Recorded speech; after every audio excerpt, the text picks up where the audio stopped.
Assalamualaikum warahmatullahi wabarakatuh. Hello everyone. Good morning. How are you today? I hope all of you are fine. Keep on fighting and stay healthy. Hari ini Ibu akan menjelaskan mengenai tema 3, yaitu tentang makanan sehat. Di mana yang Ibu jelaskan hari ini subtema 1, mata pelajaran Bahasa Indonesia dan IPA. Sebelum kita menginjak ke materi, mari kita berdoa bersama terlebih dahulu. Semoga ilmu yang kita dapatkan bermanfaat bagi kalian semuanya.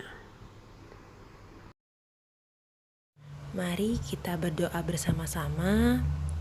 Semoga ilmu yang kita dapatkan hari ini bermanfaat bagi kalian semuanya. Assalamualaikum warahmatullahi wabarakatuh. Bismillahirrahmanirrahim.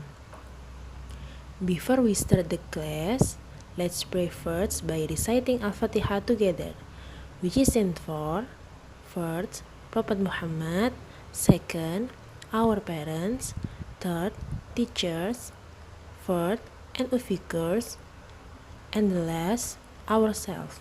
Al-Fatihah.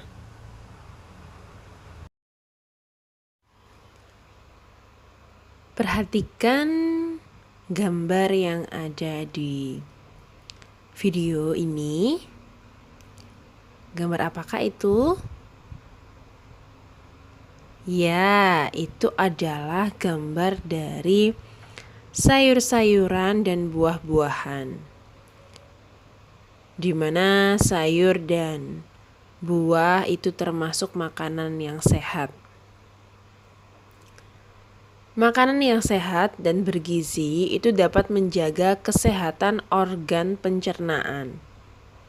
Nah, biasanya kita mengenal jenis bahan makanan itu dari promosi yang disajikan ke dalam bentuk iklan.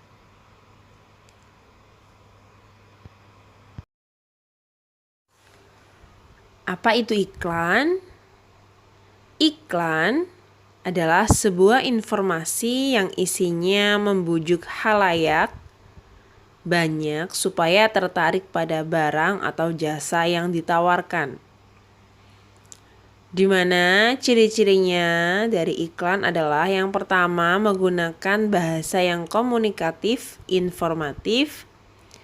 Yang kedua, mudah dimengerti dan diingat oleh masyarakat. Yang ketiga, bersifat mengajak penonton atau pembaca. Iklan biasanya dipasang di tempat umum, di mana iklan itu juga menggunakan gambar yang sesuai isi iklan. Jadi, gambar itu saling berhubungan dengan isi dari iklan tersebut. Di dalam iklan juga terdapat kata kunci yang mewakili suatu informasi sehingga dapat terhubung dengan informasi lain.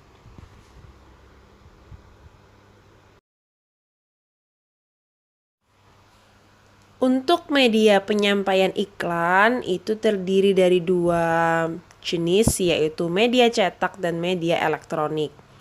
Di mana media cetak itu contohnya surat kabar atau koran, kemudian majalah. Sedangkan media elektronik itu contohnya yaitu adalah radio dan televisi. Berikut adalah contoh iklan di mana ada iklan sebuah makanan dan minuman, kemudian mengenai makanan sehat dan bergizi, dan mengenai makanan sehat yang terdiri dari buah-buahan dan sayur. Nah, perhatikan contoh iklan.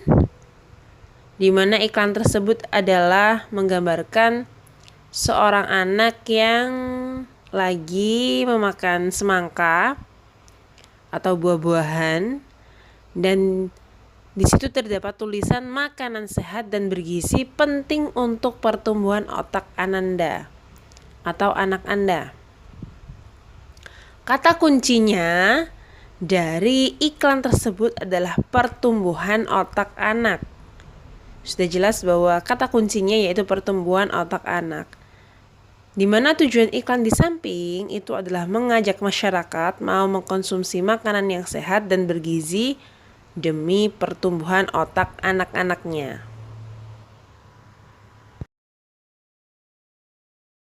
Nah, kita beralih ke mata pelajaran IPA, di mana di sini terdapat gambar sapi. Di sini untuk menghasilkan susu, makanan yang dikonsumsi haruslah baik. Apakah kamu tahu bagaimana sapi mencerna makanannya? Untuk lebih lanjutnya, Ibu akan menjelaskan di slide berikutnya. Hewan ruminansia adalah kelompok hewan mamalia yang biasa memamah atau memakan 2 kali dan dikenal dengan hewan memamah biak. Hewan ruminansia ini terdapat 4 bagian lambung dengan fungsi yang spesifik. Jadi bedanya di sini, jika hewan ruminansia itu mempunyai 4 bagian lambung dan dia termasuk hewan mamalia, tetapi ada hewan mamalia yang lain yang hanya mempunyai 1 bagian lambung saja. Hewan apa saja sih yang termasuk hewan ruminansia? Jadi yang termasuk adalah sapi, kerbau, kambing, rusa, domba, dan kijang. Itu adalah semuanya termasuk hewan ruminansia. Jadi ke-6 hewan ini berbeda dengan hewan mamalia yang lainnya. Karena kenapa? Karena mempunyai 4 bagian lambung dengan fungsi yang spesifik.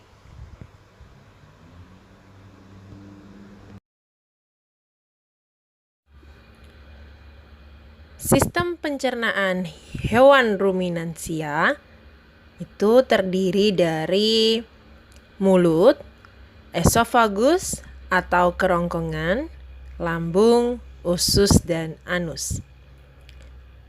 Yang pertama yang kita jelaskan yaitu rongga mulut.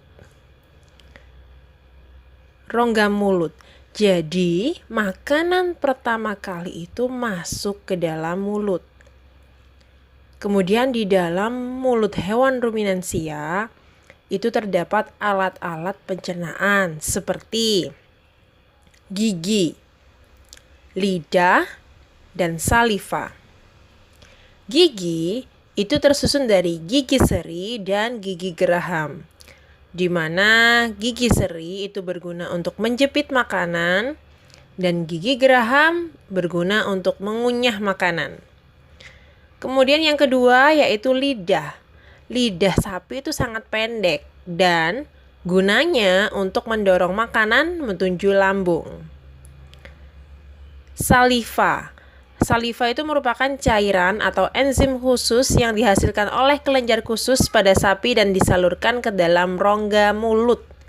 Saliva ini berperan dalam proses pencernaan kimiawi.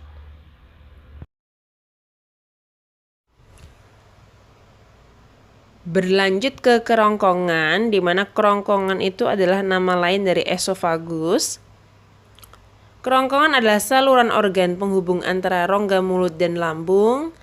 Esofagus pada hewan ini umumnya berukuran sangat pendek, yaitu sekitar 5 cm, tetapi lebarnya mampu memperbesar sampai berdilatasi untuk menyesuaikan ukuran dan tekstur makanannya. Jadi jika hewan tersebut memakan makanannya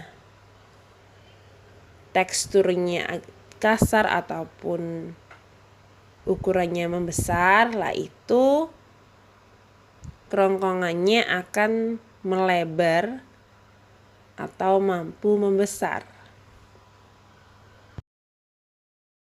Selanjutnya yaitu lambung. Lambung pada hewan ruminansia berperan dalam proses pembusukan dan peragian sebagai tempat penyimpanan sementara makanan yang akan dikunyah kembali. Di mana ukuran ruang dalam lambung hewan ruminansia itu bervariasi tergantung pada umur dan makanannya.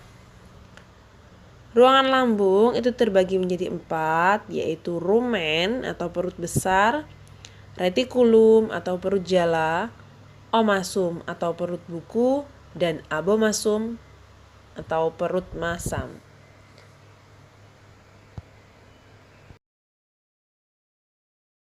Perhatikan gambar sapi di samping, yaitu sudah jelas bahwa lambung dari sapi itu terdiri dari rumen, omasum, abomasum, dan retikulum. Yang pertama yang akan Ibu bahas yaitu mengenai rumen.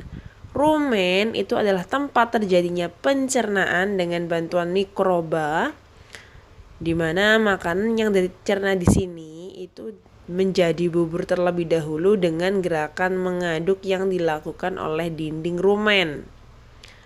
Nah, pada saat sapi istirahat, makanan itu kembali ke mulut dan dikunyah kembali.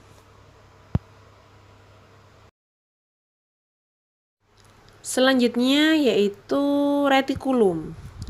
Jadi di dalam retikulum itu makanan kembali mengalami proses fermentasi atau peragian dengan bantuan bakteri anaerob dan protozoa. Di dalam bagian perut ini itu terjadi proses absorpsi dan penyaringan benda-benda asing yang masuk bersama makanan sehingga tidak masuk ke omasum atau perut kita.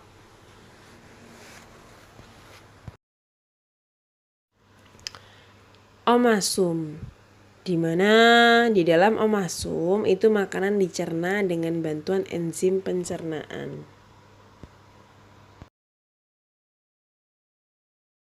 Abomasum atau perut masam.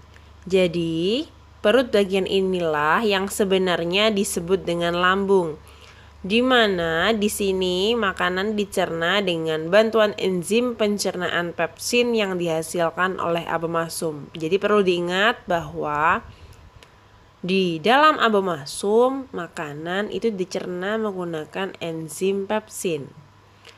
Nah, setelah melewati seluruh proses pencernaan makanan di dalam abomasum, makanan itu bergerak menuju usus halus. Panjang usus halus seekor sapi dewasa itu dapat mencapai 40 meter. Nah, di dalam usus halus itu terjadi proses absorpsi dan fermentasi. Selanjutnya, sisa-sisa makanan akan dikeluarkan melalui anus. Nah, berikut adalah alur pencernaan pada hewan ruminansia. Jadi, yang pertama makanan itu ada di mulut. Jadi, makanan pertama kali masuk ke mulut, kemudian masuk ke esofagus atau kerongkongan. Selanjutnya ke rumen. Nah, dari rumen ini kembali ke mulut lagi karena memamah biak kembali atau dikunyah 2 kali. Nah, selanjutnya masuk ke retikulum. Nah, setelah ke retikulum masuk ke omasum, ke abomasum, kemudian ke usus. Nah, dari usus ini dicerna dan disaring sehingga mengeluarkan kotoran melalui anus.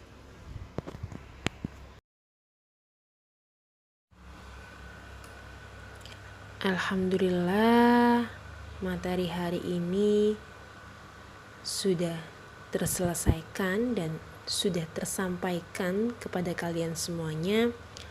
Semoga Ananda faham dengan apa yang sudah Ibu jelaskan dan semoga bermanfaat.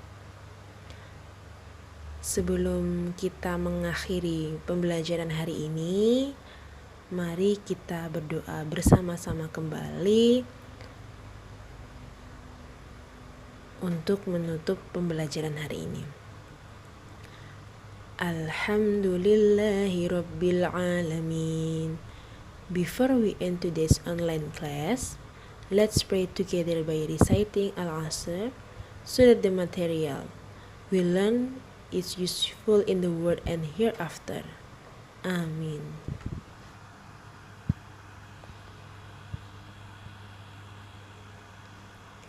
Ibu akhiri, wassalamualaikum warahmatullahi wabarakatuh.